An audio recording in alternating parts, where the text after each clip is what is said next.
Hi, ಕಲ್ಪಾಸ್ ಚಾನಲ್ಗೆ ಎಲ್ಲರಿಗೂ ಸ್ವಾಗತ. ಇವತ್ತು ನಾನು ಬ್ರೆಡ್ ಸ್ಯಾಂಡ್ವಿಚ್ ಮಾಡ್ತಾಯಿದ್ದೀನಿ. ತುಂಬ ಟೇಸ್ಟಿಯಾಗಿರುತ್ತೆ. ಯಾವ ರೀತಿ ಮಾಡೋದು ಅಂತ ನೋಡ್ಕೊಳ್ಳೋಣ ಬನ್ನಿ.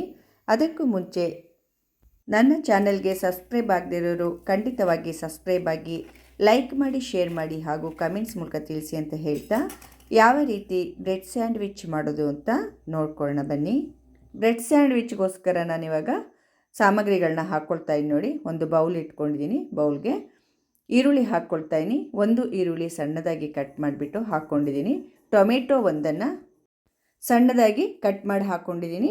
ನೋಡಿ, ಸೌತೆಕಾಯಿನ ತುರಿದುಬಿಟ್ಟು ಹಾಕ್ಕೊಂಡಿದ್ದೀನಿ. ಒಂದು ಅರ್ಧ ಬಟ್ಟಲಿನಷ್ಟು ಕೋಸು, ಸ್ವಲ್ಪ ಎಲೆಕೋಸು ಇರುತ್ತಲ್ವ, ಅದನ್ನು ಕೂಡ ಹೆಚ್ಕೊಂಡು ಹಾಕ್ಕೊಂಡಿದ್ದೀನಿ ಉದ್ದುದ್ದವಾಗಿ. ಹಾಗೂ ಕ್ಯಾರೆಟ್ ಒಂದು ಇಷ್ಟನ್ನು ಅದನ್ನು ತುರಿದುಬಿಟ್ಟು ಹಾಕ್ಕೊಂಡಿದ್ದೀನಿ. ಕ್ಯಾರೆಟ್ನ, ಕೊತ್ತಂಬರಿ ಸೊಪ್ಪು ಸ್ವಲ್ಪ ಎಲ್ಲ ಕ್ಲೀನಾಗಿ ಹಾಕ್ಕೊಂಡ್ಬಿಟ್ಟು ಇವಾಗ ಇದನ್ನು ಮಿಕ್ಸ್ ಮಾಡ್ಕೋಬೇಕು. ಬರೀ ತರಕಾರಿನ ಒಂದು ಸಲ ಈ ರೀತಿಯಾಗಿ ಮಿಕ್ಸ್ ಮಾಡ್ಕೋಬೇಕು. ನೀವು ಸೌತೆಕಾಯಿನ ಬೇಕಾದರೆ ಸ್ವಲ್ಪ ನೀರನ್ನು ಹಿಂಡಿಬಿಟ್ಟು ಹಾಕ್ಕೊಂಡ್ರು ಚೆನ್ನಾಗಿರುತ್ತೆ, ನೀರಾಗೋದಿಲ್ಲ. ಎಲ್ಲ ಕ್ಲೀನಾಗಿ ಮಿಕ್ಸ್ ಮಾಡ್ಕೊಳ್ತಾ ಇದ್ದೀನಿ. ನೋಡಿ, ಮಿಕ್ಸ್ ಮಾಡಿದ ನಂತರ ನಾನಿವಾಗ ಇದಕ್ಕೆ ಮಯೋನೈಸ್ ಸಾಸ್ ಹಾಕ್ತಾಯಿದ್ದೀನಿ. ವೆಜ್ಜು ಮಯೋನೈಸ್ ಸಾಸ್ ಹಾಕ್ತಾಯಿದ್ದೀನಿ. 1.5 ಸ್ಪೂನಷ್ಟು ಹಾಕ್ಕೊಳ್ತಾ ಇದ್ದೀನಿ. ಜಾಸ್ತಿ ಹಾಕ್ತಾಯಿಲ್ಲ, ಸಾಕಾಗತ್ತೆ ಅಷ್ಟು ಹಾಕಿದ್ರೆ. ತುಂಬ ನೀರು ಆಗಬಾರ್ದು, ನಾವು ಸ್ಯಾಂಡ್ವಿಚ್ ಮಾಡೋದಕ್ಕಲ್ವ, ಅದಕ್ಕೋಸ್ಕರ ಚಿಲ್ಲಿ ಫ್ಲೇಕ್ಸ್ನ ಸ್ವಲ್ಪ ಹಾಕ್ಕೊಳ್ತಾ ಇದ್ದೀನಿ. ಮೆಣಸಿನ್ಕಾಯಿನ ಸ್ವಲ್ಪ ನಾನು ಮಿಕ್ಸಿಗೆ ಹಾಕ್ಕೊಂಡ್ಬಿಟ್ಟು ಈ ರೀತಿ ಮಾಡಿ ಇಟ್ಕೊಂಡಿರ್ತೀನಿ. ಈ ರೀತಿ ಎಲ್ಲ ಮಾಡುವಾಗ ಹಾಕ್ಕೊಳ್ತೀನಿ ನಾನು. ಚಿಲ್ಲಿ ಫ್ಲೇಕ್ಸ್ ಸ್ವಲ್ಪ ಹಾಕಿಬಿಟ್ಟು ಎಲ್ಲ ಇವಾಗ ಕ್ಲೀನಾಗಿ ಮಿಕ್ಸ್ ಮಾಡ್ಕೋಬೇಕು. ಉಪ್ಪು ಟೇಸ್ಟ್ ನೋಡಿ, ಮಯೋನೈಸಲ್ಲಿ ಕೂಡ ಉಪ್ಪಿನ ಅಂಶ ಇರೋದ್ರಿಂದ ಸ್ವಲ್ಪ ಉಪ್ಪು ಬೇಕಾಗತ್ತೆ. ಟೇಸ್ಟ್ ನೋಡಿಬಿಟ್ಟು ಹಾಕ್ಕೊಳ್ಳಿ. ಬೇಕಿದ್ದರೆ ಹಾಕ್ಕೋಬೇಕು, ಇಲ್ಲ ಅಂದರೆ ಬೇಡ. ಕ್ಲೀನಾಗೆಲ್ಲ ಮಿಕ್ಸ್ ಮಾಡ್ಕೋಬೇಕು ಈ ರೀತಿಯಾಗಿ. ಈಗೆಲ್ಲ ಮಿಕ್ಸ್ ಆಗಿದೆ. ಸ್ವಲ್ಪ ಉಪ್ಪು ಹಾಕ್ಕೊಳ್ತಾ ಇದ್ದೀನಿ. ನೋಡಿ, ಒಂದು ಸ್ವಲ್ಪ ಉಪ್ಪನ್ನು ಹಾಕ್ಕೊಂಡ್ಬಿಟ್ಟು ಅದನ್ನು ಕೂಡ ಎಲ್ಲ ಕ್ಲೀನಾಗಿ ಮಿಕ್ಸ್ ಮಾಡ್ಕೋಬೇಕು. ಹೀಗೆ ಕೂಡ ನಾವು ಈ ಸಲಾಡ್ನ ತಿನ್ಬೋದು, ಅಷ್ಟೊಂದು ಟೇಸ್ಟಿಯಾಗಿರುತ್ತೆ. ನಾವು ಮಯೋನೈಸ್ ಎಲ್ಲ ಹಾಕಿದ್ದೀವಲ್ವ, ತುಂಬಾ ಟೇಸ್ಟಿಯಾಗಿರುತ್ತೆ. ಎಲ್ಲ ಥರದ ತರಕಾರಿಗಳೆಲ್ಲ ಇದೇ ರೀತಿ ಕೂಡ ನೀವು ಸಲಾಡ್ ಥರ ಇದನ್ನು ಉಪಯೋಗಿಸ್ಬೋದು. ಆರೋಗ್ಯಕ್ಕೂ ಕೂಡ ತುಂಬ ಒಳ್ಳೆಯದಾಗಿರುತ್ತೆ. ಇವಾಗ ಸ್ಯಾಂಡ್ವಿಚ್ ಯಾವ ರೀತಿ ಮಾಡೋದು ಅಂತ ನೋಡ್ಕೊಳ್ಳೋಣ. ಇಲ್ಲಿ ನೋಡಿ, ನಾನು ಒಂದು ಬ್ರೆಡ್ ಸ್ಲೈಸ್ನ ಇಟ್ಕೊಂಡಿದ್ದೀನಿ. ಇದನ್ನು ನೀಟಾಗಿ ಕಟ್ ಮಾಡ್ಕೋಬೇಕು. ಬ್ರೆಡ್ ಸ್ಲೈಸನ್ನು ಈ ರೀತಿಯಾಗಿ ಸೈಡೆಲ್ಲ ಕಟ್ ಮಾಡ್ಕೋಬೇಕು. ಅಕಸ್ಮಾತ್ ಹಾಗೆ ಮಾಡ್ತೀವಿ ಅಂದರೂ ಕೂಡ ಮಾಡ್ಕೋಬೋದು, ಕಟ್ ಮಾಡದೆ ಹಾಗೆ ಕೂಡ ಮಾಡ್ಕೋಬೋದು. ಸ್ವಲ್ಪ ಅಗಲವಾದ ಬ್ರೆಡ್ ಪೀಸ್ ತೊಗೊಂಡ್ರು ಚೆನ್ನಾಗಿರುತ್ತೆ. ಇವಾಗ ಇನ್ನೊಂದು ಪೀಸನ್ನು ಕೂಡ ನಾನು ಕಟ್ ಮಾಡ್ಕೊಳ್ತಾ ಇದ್ದೀನಿ. ನೋಡಿ,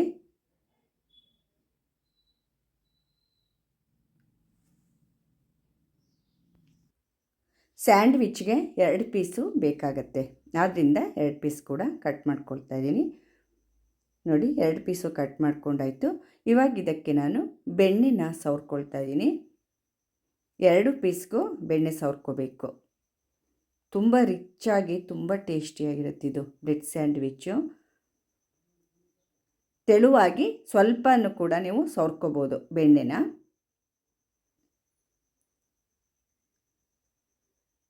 ಎರಡು ಪೀಸ್ಗೂ ಈ ರೀತಿ ಸವರ್ಕೊಳ್ತಾ ಇದ್ದೀನಿ.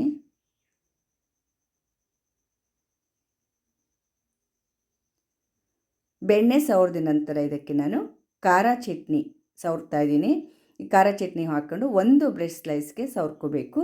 ನಾನು ಈ ಖಾರ ಚಟ್ನಿಗೆ ಕೊತ್ತಂಬರಿ ಸೊಪ್ಪು, ಪುದೀನ, ಮೆಣಸಿನ್ಕಾಯಿ, ಬೆಳ್ಳುಳ್ಳಿ ಹಾಗೂ ಹುಣಸೆಹಣ್ಣು, ಉಪ್ಪು ಹಾಕಿಬಿಟ್ಟು ಮಾಡ್ಕೊಂಡಿದ್ದೀನಿ.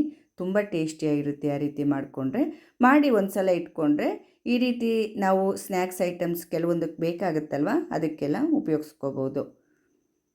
ಈಗ ಒಂದು ಸೈಡ್ಗೆ ನಾನು ಖಾರ ಸವರ್ದಿನಿ. ಇನ್ನೊಂದು ಸ್ಲೈಸ್ಗೆ ನಾನು ಇವಾಗ ಟೊಮೆಟೊ ಸಾಸ್ ಅಥವಾ ಟೊಮೆಟೊ ಕೆಚಪ್ ಯಾವುದಾದ್ರೂ ಒಂದನ್ನು ನಾವು ಸವರ್ಕೋಬೇಕು.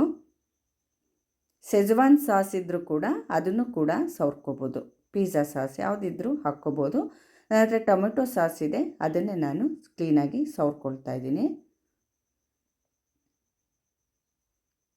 ಇದಾದ ಮೇಲೆ ಸಲಾಡನ್ನ ಹಾಕ್ಕೋಬೇಕು. ಮಾಡಿಟ್ಕೊಂಡಂತಹ ಸಲಾಡನ್ನ ನಾನು ಹಾಕ್ಕೊಳ್ತಾ ಇದ್ದೀನಿ. ನೋಡಿ, ಸ್ವಲ್ಪ ಜಾಸ್ತಿ ಹಾಕ್ಕೊಂಡ್ರೂ ಇದು ಚೆನ್ನಾಗಿರುತ್ತೆ. ಆರೋಗ್ಯಕ್ಕೆ ಕೂಡ ತುಂಬ ಒಳ್ಳೆಯದಾದ್ರಿಂದ ಜಾಸ್ತಿನೇ ಹಾಕ್ಕೊಂಡು ಕೂಡ ಇದನ್ನು ನಾವು ಮಾಡ್ಕೋಬೋದು. ನೋಡಿ ನಾನು ಒಂದು 2 ಸ್ಪೂನ್ನಷ್ಟು ಟೇಬಲ್ ಸ್ಪೂನ್ನಷ್ಟು ಹಾಕಿದ್ದೀನಿ. ನಿಮಗೆ ಎಷ್ಟು ಬೇಕೋ ಅಷ್ಟು ಹಾಕ್ಕೊಂಡ್ರಾಯ್ತು. ಇದ್ರ ಮೇಲ್ಗಡೆ ನಾನಿವಾಗ ಚೀಸನ್ನ ತುರ್ಕೊಳ್ತಾ ಇದ್ದೀನಿ. ಚೀಸಿಂದು ಸ್ಲೈಸ್ ಕೂಡ ನೀವು ಹಾಕ್ಕೋಬೋದು, ಹಾಳೆ ಥರ ಬರುತ್ತಲ್ವ ಆ ಥರದ್ದನ್ನು ಹಾಕ್ಕೋಬೋದು, ಇಲ್ಲ ಅಂದರೆ ಈ ರೀತಿ ತುರ್ಕೋಬೋದು. ಇದು ಕೂಡ ತುಂಬಾ ಚೆನ್ನಾಗಿರುತ್ತೆ. ಎಲ್ಲ ಕಡೆ ಈ ರೀತಿ ತುರ್ಕೋಬೇಕು ಚೀಸ್ನ.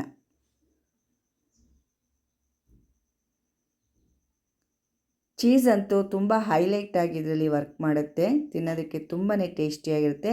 ಬೇಕಿದ್ದರೆ ಚೀಸ್ನ ಹಾಕ್ಕೊಳ್ಳಿ, ಇಲ್ಲ ಅಂದರೆ ನೀವು ಮಾಮೂಲಿ ಸಲಾಡ್ ಇರುತ್ತಲ್ವ ಅದನ್ನೇ ಹಾಕ್ಕೊಂಡು ಕೂಡ ಮಾಡ್ಕೋಬೋದು. ಚೀಸ್ ಹಾಕಿದ್ರೆ ಎಕ್ಸ್ಟ್ರಾ ಸ್ವಲ್ಪ ಟೇಸ್ಟ್ ಕೊಡುತ್ತೆ. ಇವಾಗ ಇನ್ನೊಂದು ಪೀಸ್ ಬ್ರೆಡ್ನ ಅದ್ರ ಮೇಲಿಟ್ಟು ನೋಡಿ ಈ ರೀತಿಯಾಗಿದೆ. ಇದನ್ನಿವಾಗ ರೋಸ್ಟ್ ಮಾಡ್ಕೋಬೇಕು. ತವಾ ಇಟ್ಕೊಂಡು ಅದ್ರ ಮೇಲೆ ಬೆಣ್ಣೆ ಸವರ್ಕೊಂಡಿದ್ದೀನಿ ನಾನು ಸ್ವಲ್ಪ. ಅದ್ರ ಮೇಲೆ ಬ್ರೆಡ್ಡನ್ನು ಇಟ್ಟಿದ್ದೀನಿ, ಸ್ಯಾಂಡ್ವಿಚ್ಚನ್ನು. ಸ್ವಲ್ಪ ಹೊತ್ತು ತುಂಬ ಲೋ ಫ್ಲೇಮಲ್ಲೇ ಇದನ್ನು ಮಾಡ್ಕೊಳ್ಳಿ. ಅದ್ರ ಮೇಲೆ ಕೂಡ ನಾನು ಬೆಣ್ಣೆನ ಸವರ್ಕೊಳ್ತಾ ಇದ್ದೀನಿ.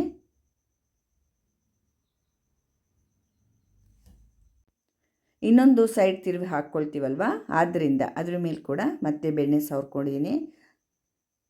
ಮತ್ತೆ ತಿರುವಿ ಹಾಕ್ಕೊಳ್ತಾ ಇದ್ದೀನಿ ನೋಡಿ. ಅದು ತುಂಬ ಕಪ್ಪೆಲ್ಲ ಮಾಡ್ಕೋಬಾರ್ದು, ಇಷ್ಟ ಆದರೆ ಸಾಕು. 2 ಸೈಡು ಕೂಡ ನಾವು ಈ ರೀತಿಯೇ ಬೇಯಿಸ್ಕೋಬೇಕಾಗತ್ತೆ. ಇದನ್ನು ಪೂರ್ತಿಯಾಗಿ ಸಿಮ್ಮಲ್ಲಿಟ್ಟರೆ ಒಳ್ಳೆಯದು. ಒಳಗಿರೋ ತರಕಾರಿ ಎಲ್ಲ ಬೇಯುತ್ತೆ. ತರಕಾರಿ ಎಲ್ಲ ಹಸಿಯಾಗಿ ಹಾಕಿದ್ದೀವಲ್ವ, ಸ್ವಲ್ಪ ಒಂಥರ ಚೆನ್ನಾಗಿ ಬ್ರೆಡ್ಡಿನ ಜೊತೆ ಅದು ಕೂಡ ಸ್ವಲ್ಪ ರೋಸ್ಟ್ ಆಗುತ್ತೆ, ತುಂಬ ಟೇಸ್ಟಿಯಾಗಿರುತ್ತೆ. ಇವಾಗ 2 ಸೈಡ್ ಕೂಡ ಬೆಂದಿದೆ. ಸ್ಯಾಂಡ್ವಿಚ್ ಇವಾಗ ರೆಡಿ ಆಯಿತು. ಇನ್ನೇನಿದ್ರು ಸರ್ವ್ ಮಾಡೋದು ಒಂದೇ ಬಾಕಿ.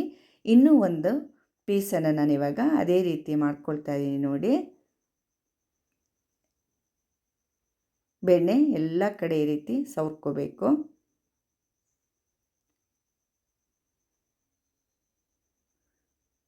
ತುಂಬ ರಿಚ್ ಆಗಿ ತುಂಬ ಟೇಸ್ಟಿಯಾಗಿರತ್ತಿದು ಬ್ರೆಡ್ ಸ್ಯಾಂಡ್ವಿಚ್ಚು. ಎಲ್ರಿಗೂ ಇಷ್ಟ ಆಗುತ್ತೆ, ಮಾತ್ರ ತುಂಬಾ ಇಷ್ಟ ಆಗುತ್ತೆ. ಮತ್ತೆ ಮತ್ತೆ ತಿನ್ನಬೇಕು ಅನಿಸುತ್ತೆ, ಅಷ್ಟೊಂದು ರುಚಿಯಾಗಿರುತ್ತೆ. ಈಗ ಬೆಣ್ಣೆ ಎಲ್ಲ ಕರಗಿದೆ ನೋಡಿ ಮೇಲೆ ಹಾಕಿದ್ದು ಕೂಡ. ಮತ್ತೆ ತಿರುವಿ ಹಾಕ್ಕೊಳ್ತಾ ಇದ್ದೀನಿ.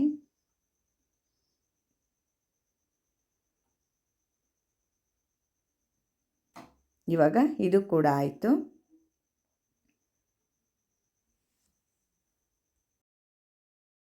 ಎರಡು ಬ್ರೆಡ್ ಸ್ಯಾಂಡ್ವಿಚ್ ಕೂಡ ನಾನು ಒಂದು ಪ್ಲೇಟ್ನಲ್ಲಿ ಇಟ್ಕೊಂಡಿದ್ದೀನಿ. ಪಿಜ್ಜಾ ಕಟ್ಟರಿಂದ ಕಟ್ ಮಾಡ್ತಾ ಇದ್ದೀನಿ ನಾನು. ಇದಿಲ್ಲ ಅಂದರೆ ಚಾಕು ಸಹಾಯದಿಂದ ಕೂಡ ಕಟ್ ಮಾಡ್ಕೋಬೋದು. ತುಂಬ ಈಸಿಯಾಗಿ ಬರುತ್ತೆ, ಯಾವುದರಿಂದ ಕಟ್ ಮಾಡಿಕೊಂಡ್ರು ಸ್ಮೂತಾಗಿ. ನೋಡಿ ಎಷ್ಟು ಚೆನ್ನಾಗಿ ಸ್ಯಾಂಡ್ವಿಚ್ ಆಗಿದೆ. ಬ್ರೆಡ್ ಸ್ಯಾಂಡ್ವಿಚ್ ತುಂಬಾ ಟೇಸ್ಟಿಯಾಗಿರುತ್ತೆ. ನಾವು ಮೇಲ್ಗಡೆ ಗರಿಗರಿಯಾದ ಬ್ರೆಡ್ಡು, ಒಳಗಡೆ ತರಕಾರಿ ಎಲ್ಲ ತುಂಬಿಸಿದ್ದೀವಿ, ಬೆಣ್ಣೆ ಹಾಗೂ ಚೀಸ್ ಹಾಕಿದ್ದೀವಿ, ಮಯೋನೈಸ್ ಸಾಸು. ಎಷ್ಟು ರುಚಿಯಾಗಿರುತ್ತೆ ಅಂದರೆ ತಿಂದಾಗಲೇ ಇದು ರುಚಿ ಹೇಳಬೇಕು, ಅಷ್ಟೊಂದು ರುಚಿಯಾಗಿರುತ್ತೆ. ಖಂಡಿತವಾಗಿ ಎಲ್ಲರೂ ಮಾಡ್ಕೊಳ್ಳಿ, ಈ ರೀತಿ ಸ್ಯಾಂಡ್ವಿಚ್ನ ಟ್ರೈ ಮಾಡಿ, ತುಂಬ ಟೇಸ್ಟಿಯಾಗಿರುತ್ತೆ.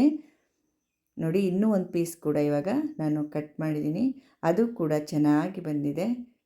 ಹೊಟ್ಟೆ ತುಂಬುತ್ತೆ, 1-2 ಪೀಸ್ ತಿಂದುಬಿಟ್ರೆ ಇದು ಹೊಟ್ಟೆನೇ ತುಂಬುತ್ತೆ. ರುಚಿ ಕೂಡ ಅಷ್ಟೊಂದು ಚೆನ್ನಾಗಿರುತ್ತೆ. ಇವಾಗ ಸ್ಯಾಂಡ್ವಿಚ್ ನೋಡಿ ರೆಡಿಯಾಗಿದೆ.